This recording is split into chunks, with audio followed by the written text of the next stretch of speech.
예수님께서 제자들에게 질문하셨습니다. 사람들이 내가 누구라고 하더냐. 물론 예수님께서는 모든 사람들의 마음을 이미 읽고 계셨을 것입니다.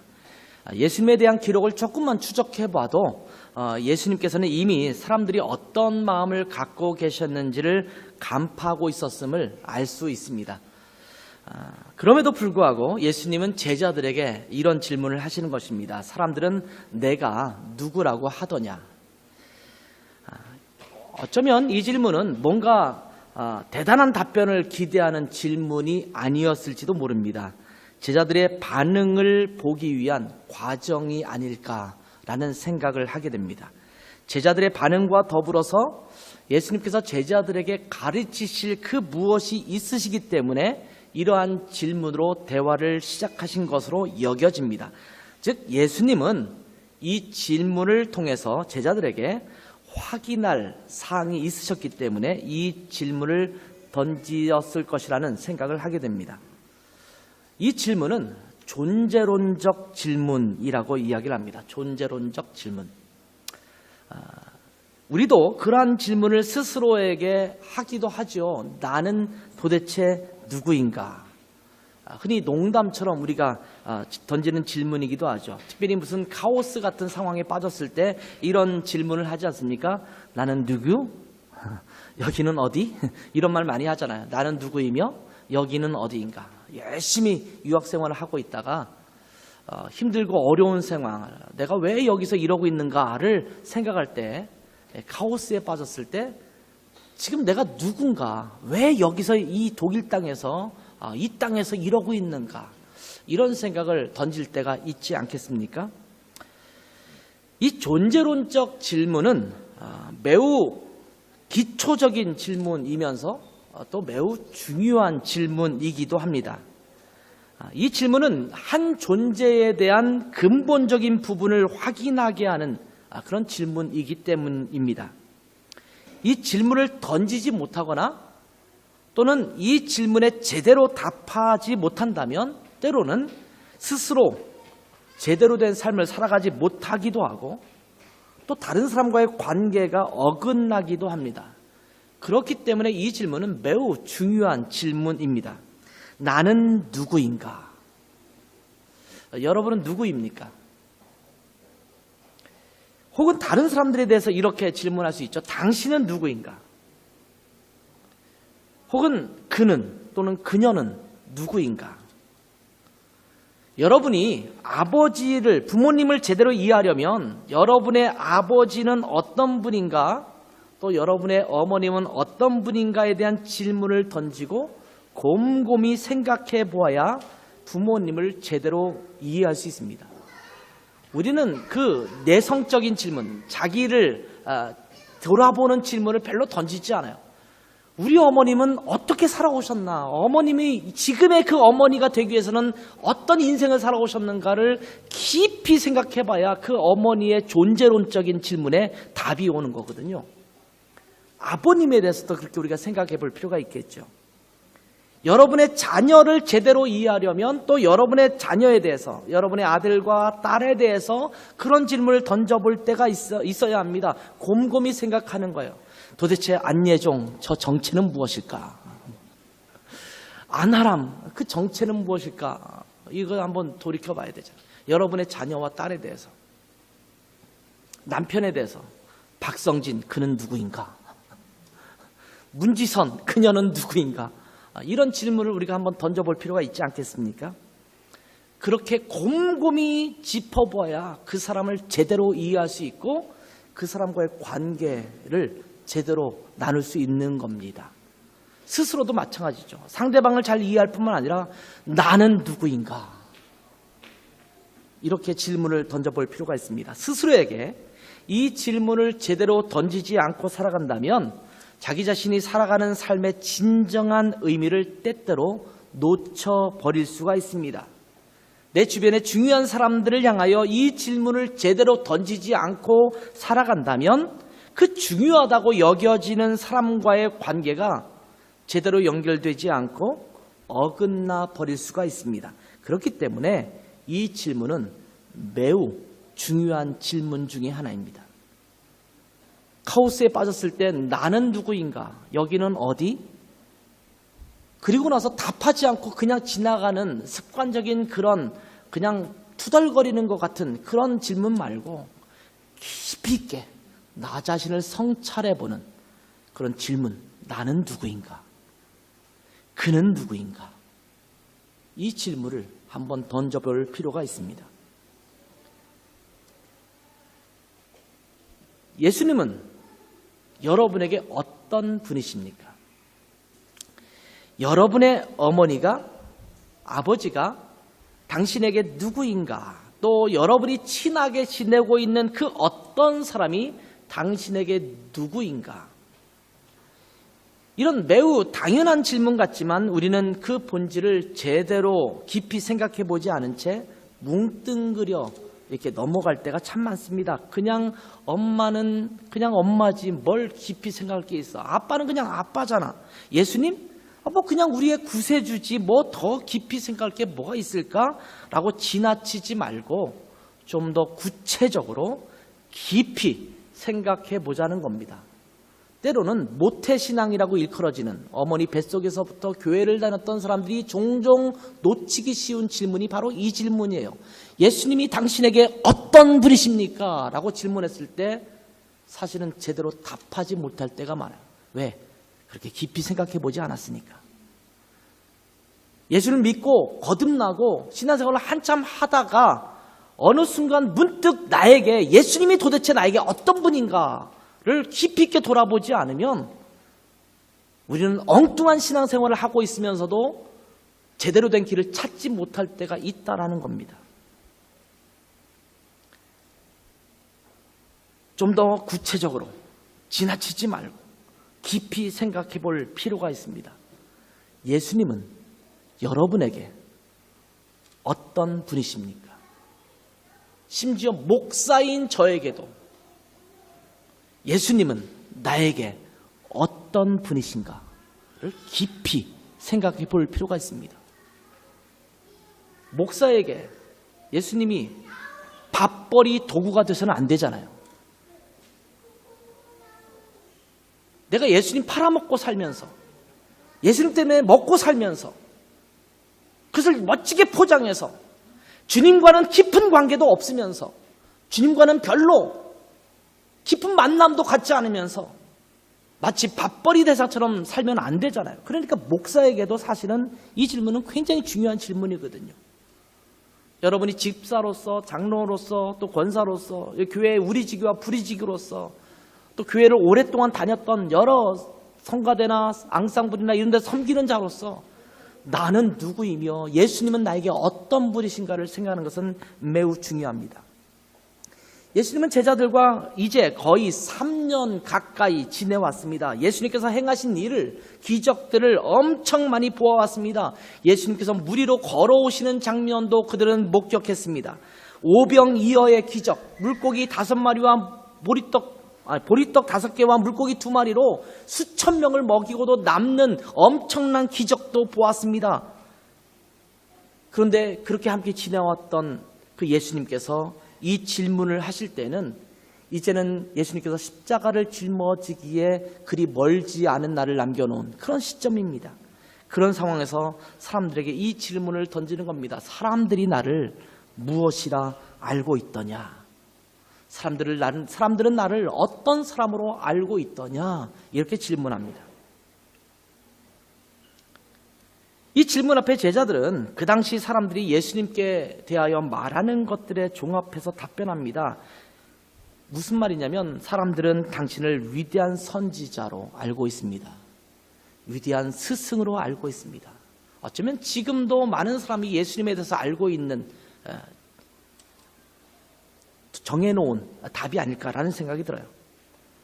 제자들이 예수님의 이 질문에 대해서 그렇게 답을 한 겁니다. 14절 보시면 더러는 침례 요한, 더러는 엘리야, 어떤 이는 예레미야나 선지자 중에 하나라 하더이다. 이렇게 대답을 하고 있습니다. 와, 이 답변은요, 그 당시에 매우 엄청난 답변입니다. 우리는 그냥 한숨에 읽어가지만 이 답변은 그 당시에는 굉장히 어깨가 으쓱할 만한 답변을 지금 하고 있는 겁니다. 엘리야, 예레미야는 구약시대를 대표하는 선지자들입니다. 선지자들 굳이 등급을 나누어서 표현할 수가 있겠습니까만 어떤 사역을 하든 다 하나님 앞에 위대한 선지자입니다만 그 당시에 구약의 선지자들 중에서 으뜸을 꼽으라고 한다면 언급하는 첫째, 둘째가라면 서러워할 사람들, 이런 사람들이 엘리야이고 예레미야이었습니다. 또한 예수님 그 당시에 이미 죽었습니다만 그 당시에 손꼽히는 선지자라고 한다면 당연히 침례 요한이었습니다. 그 당시에 큰 선풍을 일으켰던, 센세이션을 일으켰던 선지자입니다. 예수님에 대해서 말하기를 과거와 현재를 통틀어서 가장 위대한 선지자들을 열거하면서 예수님은 그러한 분이다 라고 사람들이 말을 한다라는 겁니다. 그러니 그 말을 하는 어설픈 제자들, 이런 사람들은 그 이야기를 들으면서 어깨를 으스댈 수도 있었을 것입니다. 봐라, 우리 예수님은 얼마나 대단한 분인가, 내가 그런 분을 따르고 있는 분이야. 엘리야 같은 사람, 예레미야 같은 사람, 침례 요한같이 여겨지는 그런 위대한 스승을 나는 두고 있어. 멋지지 않아? 이렇게 사람들을 향해서 말하는 것이 어설픈 제자들이 하고 있는 모습이었지 않을까라는 생각이 들어요. 요즘 세상도 예수님을 위대한 선지자, 위대한 스승으로 인정합니다. 여러분도 알다시피 4대 성인의 한 사람으로 일컫지 않습니까? 4대 성인으로 일컫는 자가 누굴까요? 이렇게 질문을 던졌는데 벌써 나왔어요. 소크라테스, 석가모니, 또 공자, 또 예수 그리스도. 4명을 보통 4대 성인이라고 일컬어져요. 이것은 어디서 국제 공인된 4대 성인은 아니에요. 사람들이 그냥 이야기하면서 말하는 사람들이에요. 여기에 소크라테스를 빼고 마호메트를 넣기도 해요. 이슬람교를 창시한 마호메트를 넣기도 하는데 아무튼 사람들은 이런 사람들을 4대 성인이라고 일반적으로 일컫습니다. 시대를 아우르는 4대 성인으로 일컫는 것만으로도 많은 사람들이 대단한 분이다라고 찬사를 보냅니다. 예수님의 가르침은 버릴 것이 없는 위대한 가르침이라고 말합니다. 희생적인 삶을 사셨던 분으로 칭송을 하기도 합니다. 이런 이야기를 들으면서 우리 그리스도인들은 어깨를 으스대면서 우리가 믿는 분은 바로 그런 분이야. 봤지? 4대 성인 중에 한 분이야. 그분이 하신 말씀이야. 그분의 가르침이야 라고 말하면서 우리 예수님 정말 대단한 분이야, 이렇게 이야기를 합니다. 그러면서 기분 좋아할 수가 있겠죠. 때로는 우리 스스로도 예수님을 그 정도의 수준에서 존경하고 따르는 분으로 여기기도 합니다. 참 좋으신 분, 위대한 삶을 사신 분, 참된 가르침을 주신 분, 우리에게 위대한 모본을 보이신 분, 수많은 수식어를 대면서 예수님에 대한 위대함을 우리가 이야기하면서 어깨를 으쓱거리지 않습니까? 기독교가 그 힘을 잃어갈 때가 언제인지 아십니까? 기독교가 위대한 하나의 종교가 되어갈 때 기독교는 아이러니컬하게도 그 힘을 잃어갑니다. 기독교는 위대한 하나의 종교가 아닙니다. 세상에서 인정하는 정도의 수준에서 위대한 삶, 위대한 선행, 위대한 구제, 위대한 가르침에 머물고 있을 때 기독교는 그 힘을 잃어갑니다. 근데 많은 교회나 많은 그리스도인들이 때때로 착각하면서 그 정도의 수준에 이르려고 무진 애를 써요. 우리 구제도 많이 하자, 선행을 많이 베풀자, 좋은 가르침을 잘 베풀자, 착하게 살자, 사람들이 인정할 만한 그런 모습으로 살자.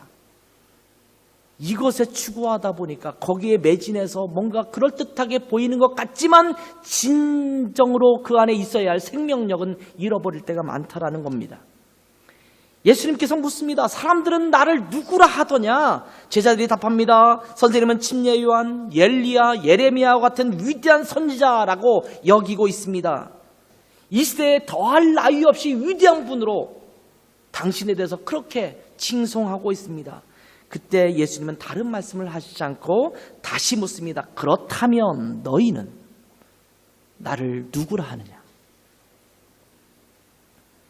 세상이 예수님을 위대한 스승이라고 말할 때에 위대한 삶을 사셨고 위대한 모본을 보이셨고 위대한 가르침을 보여주신 아주 대단한 분이라고 이야기할 때에 주님께서는 우리에게 물으시는 겁니다. 너희는 나를 누구라 하느냐?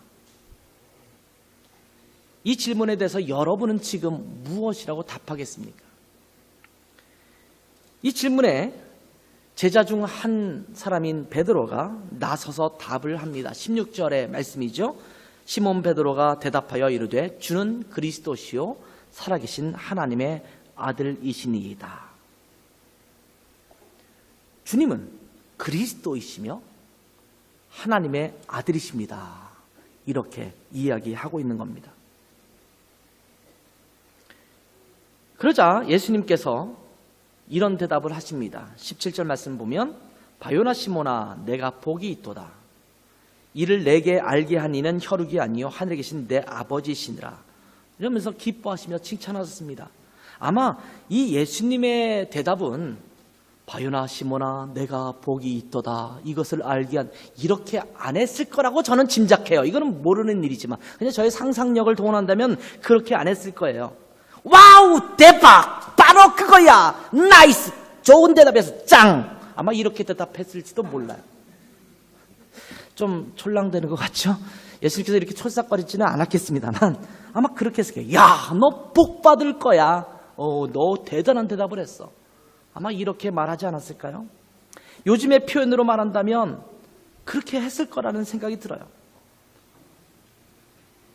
아마 이건 하나님께서 내게 제대로 깨닫게 하신 것이 분명해요. 와우 대박. 아마 이렇게 예수님께서 말하셨을 거예요. 바요나라는 말은 요나의 아들이라는 말이에요. 바라는 단어는 히브리어로 아들이라는 단어예요. 요나의 아들 바요나라는 말이거든요. 그래 너 요나의 아들 맞지? 그래 너 베드로 내가 맞았다 딩동댕 하면서 예수님께서 정말 기뻐하시는 장면이 여기서 등장하고 있는 겁니다. 베드로가 뭐라고 대답했다고요? 주는 그리스도시요 살아계신 하나님의 아들이다 라고 대답했을 때 예수님께서 흥분하신 거예요. 그래 바로 그거야. 내가 진정으로 원하는 답은 바로 그거야. 모든 사람이 진정으로 내가 그런 자인 것을 알기를 나는 원해. 사람들이 나를 누구라 하느냐라고 질문했을 때 예수님의 마음의 소망이 무엇이었을까요? 사람들은 예수님을 그리스도시며 하나님의 아들이라고 인정하고 주님 앞에 나오기를 원하는 마음이 가득하지 않았을까요? 이 대답은 침례요한, 엘리야, 예레미야와 빗대면 아주 하늘과 땅의 차이입니다. 선지자들은 오실 메시아에 대해서 끊임없이 이야기해 왔습니다. 그러나 그들은 메시아가 아닙니다. 그들은 선지자일 뿐입니다. 그들은 그냥 오실 선지자, 오실 메시아를 얘기한 선지자이지 그들은 메시아가 아니에요. 그들은 하나님께서 주시는 말씀을 전하는 통로로 사용되었습니다. 그러나 그들은 하나님의 아들은 아니었습니다. 그런데 베드로는 예수님께 당신이 바로 그 메시아, 바로 살아계신 하나님의 아들입니다. 이렇게 대답한 것입니다. 그리스도라는 헬라어 단어는 히브리어로 메시아라는 단어입니다. 메시아와 그리스도는 똑같은 단어예요. 바로 당신이 메시아입니다. 우리가 그토록 기다려왔던 우리 민족을 구할, 우리를 죄에서 구원해낼 그러한 메시아이십니다. 이런 고백을 한 것입니다. 사람들은 예수님을 위대한 스승, 위대한 성자, 위대한 현인으로 인정하지만 그 이상으로는 인정하지 않으려고 합니다. 됐어, 거기까지. 이것이 세상이 예수님을 향해서 말하는 태도입니다. 그 지점에서 머무릅니다. 그러나 우리 그리스도인들은 거기서 머물면 안 되는 것입니다. 거기서 머무는 자들을 그리스도인이라고 일컫지 않습니다. 거기에서 더 나아가서 예수님은 우리를 죄에서 구원해내서 우리에게 영원한 생명을 주신 하나님의 아들 그리스도 메시아이십니다 라고 고백하는 것이 우리의 진정한 고백이어야 합니다. 현대에 들어와서 교회에서 자꾸 약해지고 있는 부분이 바로 이 부분이 아닌가라는 생각이 들어요. 예수님을 위대한 분으로 인정합니다. 예수님은 대단한 분이라고, 그래서 따라야 할 모본이 되는 분이라고 그렇게 인정합니다. 우리도 예수님처럼 살아야 된다라고 말하기도 합니다. 다른 사람을 위해서 희생하고, 다른 사람을 더 잘 섬기고, 다른 사람들을 더 잘 배려하면서 올바른 삶을 살아가는 것이 필요하다라고 이야기를 합니다. 참 좋아 보입니다. 멋져 보이잖아요. 그러나 아니에요. 거기서 머물면 안 되는 거예요. 세상은 거기까지만 가서 머물기를 원합니다. 근데 예수님은 아니, 거기가 아니야, 더 가야 돼 라고 우리에게 요구하시는 것입니다. 더 나아가는 것을 근데 우리는요, 불편해합니다. 아니, 거기까지만 할래요. 더 이상 요구하지 마세요. 더 가면 지나치게 믿는 것 같아요. 이렇게 우아하게 여기까지만 하겠습니다. 이것이 어쩌면 굉장히 많은 교회를 다니는 사람들이 하고 있는 태도가 아닌가라는 생각을 하게 됩니다. 더 가면 남들이 너무 교회에 빠진 거 아니야? 믿어도 적당히 믿어야지, 너무 지나치게 교회에 들어간 것 같아? 깊숙이 교회 안에 들어가지 마. 이런 이야기를 들으면서 그렇게 예수님께 나아가는 것, 더 나아가는 것을 불편해합니다. 적당한 선에서 예수님 믿어야지 너무 깊이 빠지지 마. 기도할 때도 적당하게 우아하게 기도해야지, 거기서 조금 더 나가서 막 몸부림치거나 조금 큰 소리 내거나 그러지 마, 제발 그러지 마. 찬양할 때 그냥 우아하게 불러. 왜 손 돌지 마. 찬양하면서 막 제가 마음이 당겨서 막 손을 올라가면 이쪽에서 땡겨. 들지 마, 안 되는 거야. 또 그러지 마. 우아하게 찬양 불러. 우아하게. 어쩌면 우리는 그렇게 적당한 선에서 머물려고 하는 것이 우리의 모습이 아닌가라는 생각이 들어요. 그러나 우리는 기억해야 합니다. 우리 그리스도인들은 이런 고백을 하는 자들입니다. 예수님은 나의 구원자이십니다. 십자가 위에서 나의 모든 죄값을 치르시고 나를 죄에서 구원하셔서 나에게 영원한 생명을 주신 그리스도이십니다. 이 고백을 진정으로 하는 자들이 그리스도인이에요. 여러분에게 예수님이 어떤 분이십니까? 예수님께서 여러분에게 묻습니다. 너는 나를 누구라 하느냐? 아마 여러분은 이 질문을 들으면 아까 말했던 것처럼 당연하게 주님은 그리스도시죠. 나의 생명의 구원자이신 것은 분명합니다. 이렇게 얘기할지 몰라요. 근데 여러분, 그렇게 쉽게 너무 대답하지 마세요. 곰곰이 생각해 보시고 그 존재론적 질문 앞에서 예수님이 과연 진짜 내게 어떤 분이신가를 깊이 생각해 보는 것이 필요하다라는 거예요. 예수님이 여러분의 그리스도시라고요? 예수님이 여러분의 주인이시라고요? 구세주, 주님이란 뜻이거든요. 근데 여러분 마음대로 살잖아요. 예수님은 정말 구세주세요? 메시아세요? 메시아 통치 안 받고 살잖아요. 마음대로 살면서 무슨 예수님이 여러분에게 구세주이십니까? 영원한 생명을 주신 분이시라고요? 그 영원한 생명을 하나도 감사하지 않으면서 평소에 그냥 내 멋대로 살면서 그 영원한 생명을 주신 분이라고 그렇게 함부로 말할 수가 있겠어요? 엄마 사랑해요, 아빠 사랑해요, 아빠는 나에게 정말 생명을 주신 분입니다, 이렇게 말하면서 아빠 말 하나도 안 듣고 무시하고 이러면서 그렇게 말만 하면 그 엄마 아빠가 기분이 아주 좋겠어요, 그죠? 그렇지 않아요. 깊이 생각하고 마음속에서 우러나오는 주는 그리스도시요 살아계신 하나님의 아들이다라고 하는, 깊이 고민하고 곰곰이 생각해보고 그 주님과의 관계 속에서 터져나오는 그 고백이 우리 가운데 있을 때 비로소 우리는 그 존재론적 질문 앞에서 제대로 된 베드로와 같은 대답을 하게 되는 것입니다. 예수님은 베드로의 이러한 기분 좋은 대답을 들으시고 이렇게 말씀하십니다. 18절과 19절입니다. 또 내가 내게 이르노니 너는 베드로라. 내가 이 반석 위에 내 교회를 세우리니 음부의 권세가 이기지 못하리라. 내가 천국 열쇠를 내게 주리니 내가 이 땅에서 무엇이든지 매면 하늘에서도 매일 것이요 내가 땅에서 무엇이든지 풀면 하늘에서도 풀리리라 하셨다. 이렇게 말씀하고 있습니다. 과연 너는 베드로야. 베드로라라는 말은 반석, 돌이라는 뜻입니다. 내가 이 반석 위에 내 교회를 세울 텐데 어둠의 세력이 너를 절대 해치지 못할 거야. 이렇게 말씀하세요.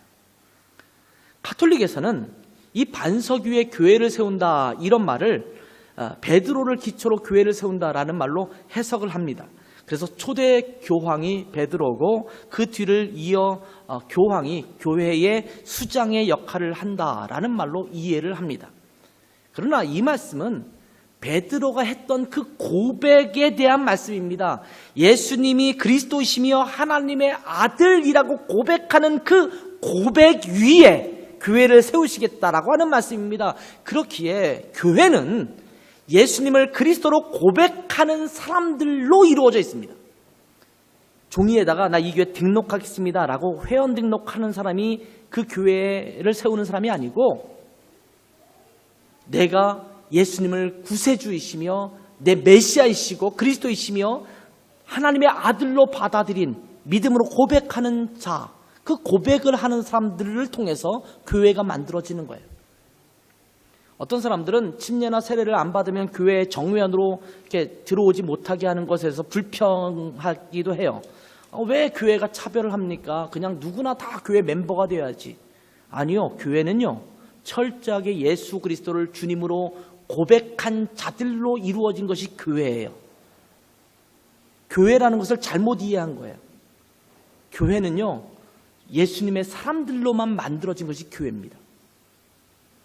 그래서 그 고백 위에 교회가 세워지는 거예요. 교회는 예수님을 하나님의 아들이시며 우리의 구세주이시며 우리의 주님이라고 고백하는 자들 위에 세워지는 것입니다.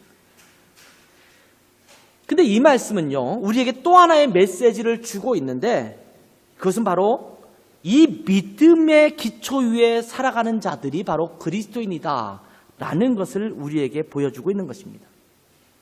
이 믿음의 기초가 바로 예수님은 그리스도시요 하나님의 아들이라는 믿음의 고백, 이것이 바로 이 믿음의 기초입니다.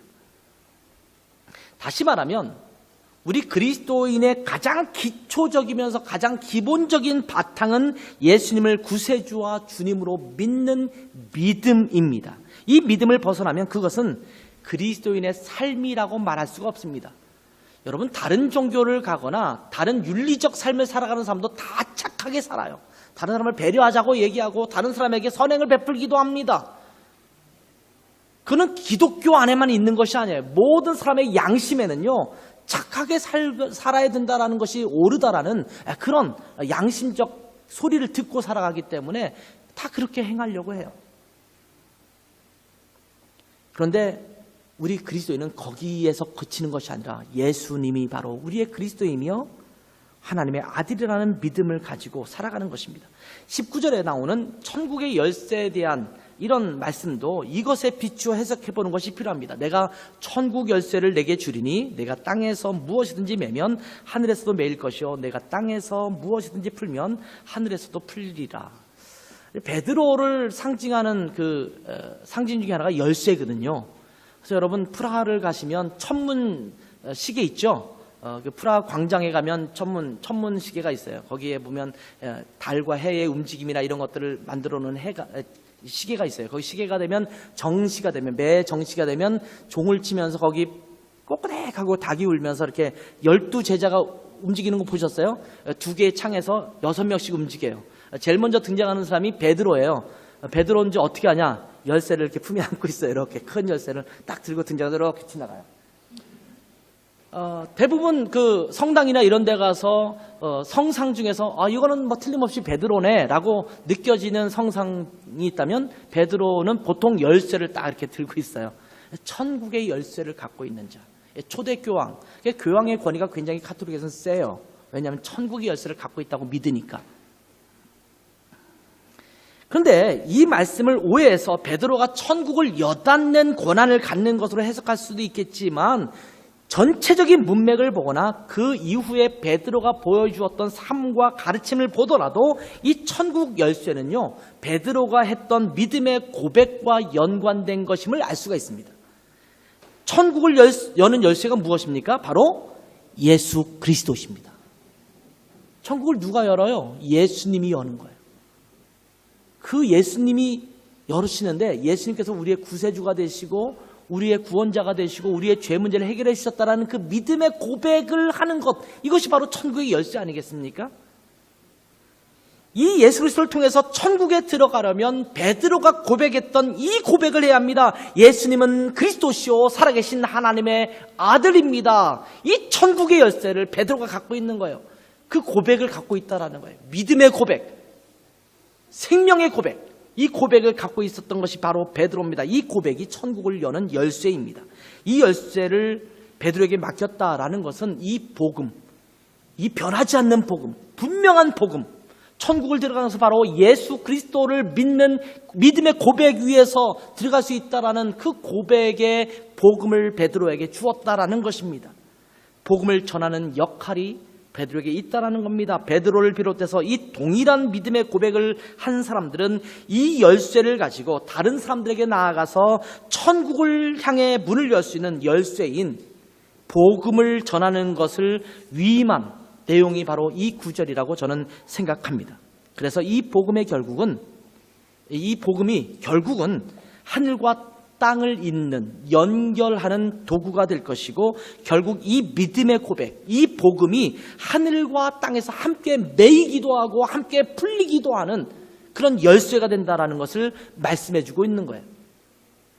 마치 대단한 권한을 가지고 내가 옳다, 괜찮다라고 말하면 이 땅에서도 다 그냥 괜찮다고 얘기해주고 천국이 이 베드로의 어떤 말 한마디에 움직이고 그런 말이 아니라는 겁니다. 바로 이 복음이 우리 그리스도의 삶을 열어가는 열쇠가 됩니다. 이 고백이 있어야지만 풍성한 하나님의 사랑의 삶이 우리 가운데 주어지는 것이고 그 생명의 삶이 주어지는 것입니다. 이 땅에서 풍성한 삶을 열어가는 그 열쇠, 바로 그리스도를 향한 온전한 고백입니다. 다시 말하면 우리 그리스도인의 삶의 비결은 예수님을 누구라고 고백하며 하루하루를 살아가느냐라는 것에 달려있다라는 것입니다. 어떤 사람은 예수님을 우리의 기도를 들어주시고 우리가 어려울 때 문제를 해결해 주시는 해결사처럼 여기며 살아갑니다. 어떤 사람은 예수님은 우리에게 복을 주시는 분으로 여기며 살아갑니다. 어떤 사람은 우리가 힘들고 어려울 때 우리에게 위로해 주시고 격려해 주시고 또한 힘 주시고 우리를 북돋아 주시고 우리와 동행하시는 위로자, 격려자로 여기며 살아갑니다. 물론 이 모든 것도 틀리지 않습니다. 예수님은 그러한 분이십니다. 근데 우리는 그러할 때만 찾고 예수님을 그러한 분으로만 여긴다라는 게 문제라는 거예요. 그러나 우리 예수님이 우리의 그리스도이시며 살아계신 하나님의 아들이시라는 이 기초적인 복음의 고백이 없다면 아까 언급한 그 모든 것들은 사실은 아무런 의미가 없는 것들이 되고 말 것입니다.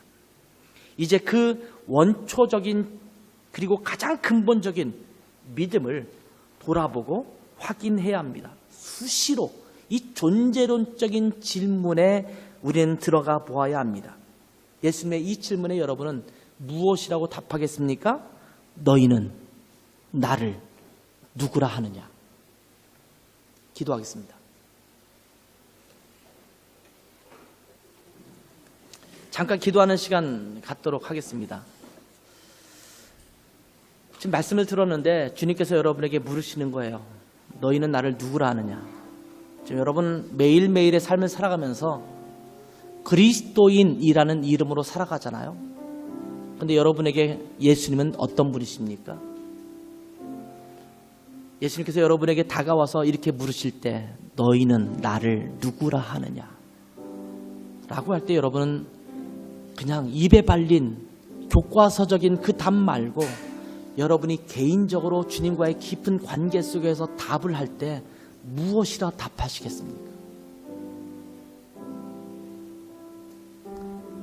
잠깐 제가 1분 정도 시간 드리겠습니다. 주님과 그 질문을 주고받으시면서 주님 앞에 한번 답해 보세요.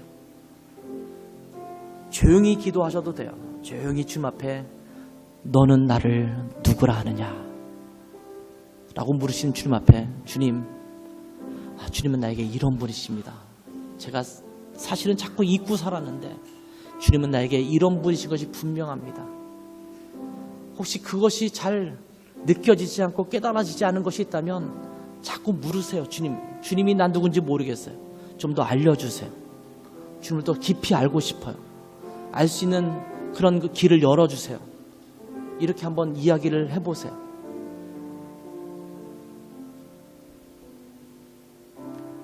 이 질문에 제대로 답하지 못하면 그리스도인의 삶의 의미가 없어져요.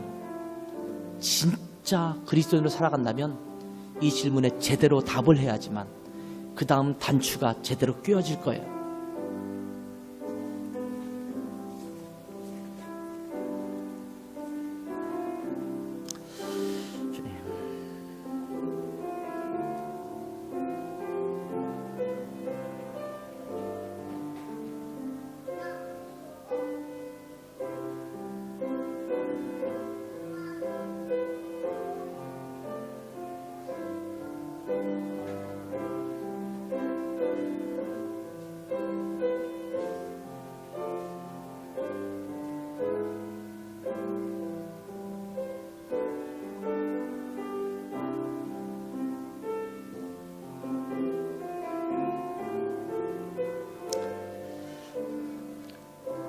너는 나를 누구라 하느냐라고 물으시는 주님의 음성을 듣습니다.